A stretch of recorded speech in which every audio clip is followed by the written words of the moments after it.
Paper pencil academy में आपका स्वागत है। आज हम पढ़ेंगे कक्षा 5 की एनसीईआरटी की पुस्तक रिमझिम का पाठ 10 एक दिन की बादशाहत। बादशाह कहते हैं राजा को।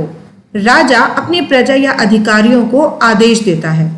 ऐसे में प्रजा के लिए यह अनिवार्य हो जाता है कि वह उन आदेशों का पालन करे। यदि वह ऐसा नहीं करती तो राजा उनको सजा भी दे सकता है। इसी को कहते हैं बादशाहत। एक दिन की बादशाहत कहानी है दो बच्चों आरिफ और सलीम की, जो घर में उन पर लगने वाली रोक टोक यानी कि पाबंदियों से बहुत परेशान हैं। घर पर उनके भाईजान यानी कि उनके बड़े भाई, उनकी आपा मतलब बड़ी बहन, दादी और उनके अम्मी अब्बा मतलब उनके माता पिता उन पर गाना गाने, अच्छे कपड़े पहनने, मनपसंद खाना खाने और घर पर खेल खेलने के लिए रोकते टोकते हैं। दोनों को लगता है जैसे पूरे घर की उनसे दुश्मनी है। दोनों बच्चे इन पाबंदियों से बचने की तरकीब सोचते रहते हैं। अंत में वह अपने अब्बा के सामने एक दरख्वास्त पेश करते हैं, मतलब अपने अब्बा से विनती करते हैं कि एक दिन के लिए उन्हें घर के सभी बड़ों के अधिकार दे दिए जाएं। अम्मी के मना करने पर भी अब्बा मान जाते हैं और बच्चों से इकरार मतलब वादा कर देते हैं कि कल से उन्हें घर के सारे अधिकार मिल जाएंगे। अगले दिन सुबह सूरज उगने से पहले ही दोनों बच्चे अम्मी को जगा देते हैं। दादी को यह कहकर बादाम का हरीरा मतलब बादाम का पतला शीरा पीने से रोकते हैं कि वह मोटी हो जाएंगी। नाश्ते के टेबल से अम्मी को दांत मांजने के लिए उठा देते हैं। सारा तर माल यानी कि मजेदार खाना वह अपने लिए ही रखते हैं। इस तरह से बच्चे बड़ों के साथ ठीक वैसा ही व्यवहार करते हैं जैसे बड़े उनके साथ रोज करते थे।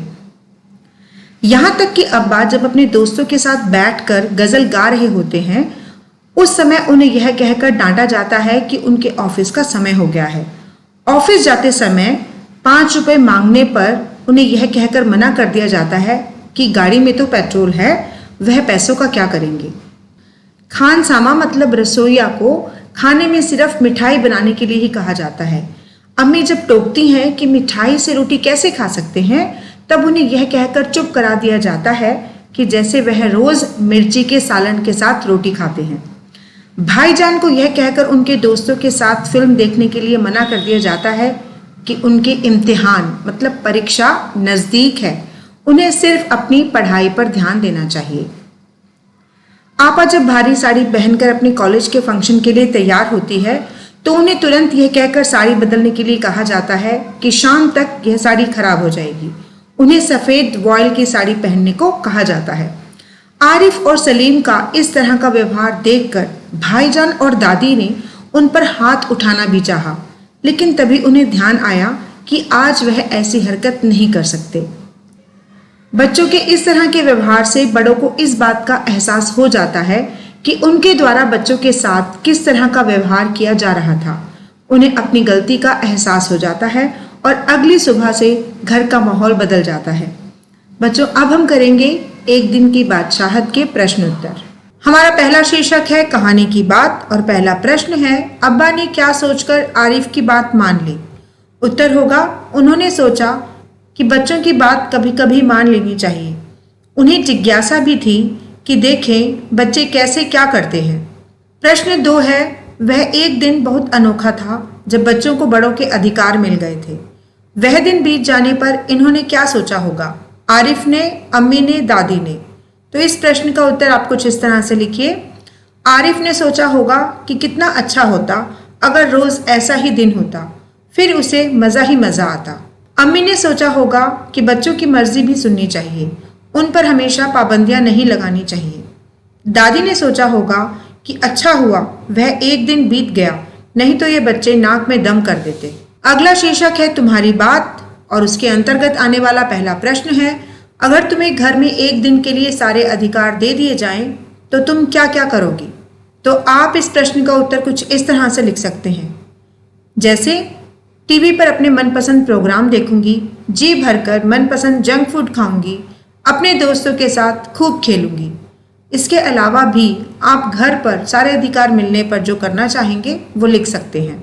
कहानी में ऐसे कई काम बताए गए हैं जो बड़े लोग आरिफ और सलीम से करने के लिए कहते थे। तुम्हारे विचार से उनमें से कौन कौन से काम उन्हें बिना शिकायत किए कर लेने चाहिए थे और कौन कौन से कामों के लिए मना कर देना चाहिए था? उत्तर होगा, मेरे विचार से आरिफ और सलीम को निम्न काम बिना शिकायत किए कर लेने चाहिए थे, जैसे रात को जल्दी सोने और सुबह जल्दी उठने का काम, घर में शांति से रहने का काम, दोस्तों के साथ गप्पे नहीं मारने का काम, कम जेब खर्च में ही संतुष्ट रहने का काम। मेरे विचार से उन्हें निम्न कामों के लिए मना कर देना चाहिए था, बेकार के कपड़े पहनने से और मिर्ची के सालन खाने से। तरकीब है हमारा अगला शीर्षक और इसके अंतर्गत आने वाला पहला प्रश्न है, दोनों घंटों बैठकर इन पाबंदियों से निकलने की तरकीबें सोचा करते थे। तुम्हारे विचार से वे कौन कौन सी तरकीबें सोचते होंगे? कौन सी तरकीब से उनकी इच्छा पूरी हो गई थी? क्या तुम उन दोनों को इस तरकीब से भी अच्छी कोई तरकीब सुझा सकती हो? दोनों बच्चे घंटों बैठकर यह सोचा करते थे कि घर के बड़े लोगों को कैसे समझाया जाए जिससे कि वे उन पर इतनी अधिक पाबंदियां नहीं लगाएं। उन्होंने सोचा कि क्यों ना अब्बा से दरख्वास्त पेश की जाए कि एक दिन उन्हें बड़ों के सारे अधिकार दे दिए जाएं और सब बड़े छोटे बन जाएं। उन दोनों ने जो तरकीब अपनाई वह सबसे अच्छी है। इस तरकीब ने बड़ों को इस बात का एहसास करा दिया कि हर समय बच्चों को निर्देश देते रहना अच्छी बात नहीं होती। अधिकारों की बात, आज तो उनके सारे अधिकार छीने जा चुके हैं। अम्मी के अधिकार किसने छीन लिए थे? क्या उन्हें अम्मी के अधिकार छीनने चाहिए थे? उन्होंने अम्मी के कौन कौन से अधिकार छीने होंगे? उत्तर होगा, आरिफ और सलीम ने अम्मी के अधिकार छीन लिए थे। कायदे से तो उन्हें अम्मी के अधिकार नहीं छीनने चाहिए थे, लेकिन उन्होंने ऐसा इसलिए किया क्योंकि वे इस बात से काफ़ी परेशान हो चुके थे कि उन्हें अपनी मर्जी से कुछ भी करने की इजाज़त नहीं थी। उन्होंने अम्मी के निम्न अधिकार छीने होंगे: डांटने का अधिकार, अपना मनपसंद भोजन बनवाने का अधिकार, पाबंदियां लगाने का अधिकार। हमारा अगला शीर्षक है बादशाहत। प्रश्न है, बादशाहत क्या होती है? चर्चा करो। उत्तर होगा, बादशाहत शब्द बादशाह से बना है। इसका अर्थ होता है बादशाह द्वारा अपने राज्य में अपनी मर्जी के अनुसार हुकूमत चलाना। प्रश्न 2 है, तुम्हारे विचार से इस कहानी का नाम एक दिन की बादशाहत क्यों रखा गया है? तुम भी अपने मन से सोचकर कहानी को कोई शीर्षक दो। तो बच्चों, इस प्रश्न का उत्तर आप इस तरह से लिखिए। ऐसा शीर्षक इसलिए रखा गया है क्योंकि आरिफ और सलीम एक दिन के लिए बादशाह की तरह अपनी मर्जी से घर का शासन चलाते हैं। वे घर के सभी सदस्यों को आदेश देते हैं, उन्हें क्या करना है, क्या पहनना है, क्या खाना है आदि निर्देश देते हैं। इस कहानी का दूसरा शीर्षक हो सकता है बच्चों की हुकूमत। प्रश्न 3 है, कहानी में उस दिन बच्चों को सारे बड़ों वाले काम करने पड़े थे। ऐसे में कौन एक दिन का असली बादशाह बन गया था? उत्तर होगा, आरिफ और सलीम एक दिन का असली बादशाह बन गए थे। तरमाल, ये है हमारा अगला शीर्षक और इसके अंतर्गत आने वाला प्रश्न है, रोज की तरह आज वह तरमाल अपने लिए ना रख सकती थी। कहानी में किन किन चीजों को तरमाल कहा गया है? इन चीजों के अलावा और किन किन चीजों को तरमाल कहा जा सकता है? कुछ ऐसी चीजों के नाम भी बताओ जो तुम्हें तरमाल नहीं लगती। इस प्रश्न का उत्तर होगा, अंडे और मक्खन को तरमाल कहा गया है। हलवा, पूरी, मालपुआ आदि को तरमाल कहा जा सकता है। दाल, चावल, रोटी, पॉपकॉर्न, मूंगफली आदि तरमाल नहीं लगते। तो बच्चों, ये था आज का वीडियो। उम्मीद है आपको इस पाठ से संबंधित NCERT की पुस्तक के सभी प्रश्नों के उत्तर मिल गए होंगे। आज के इस वीडियो को अपना समय देने के लिए आपका बहुत बहुत धन्यवाद। मिलते हैं अपने अगले वीडियो में एक नए पाठ के प्रश्नोत्तर के साथ।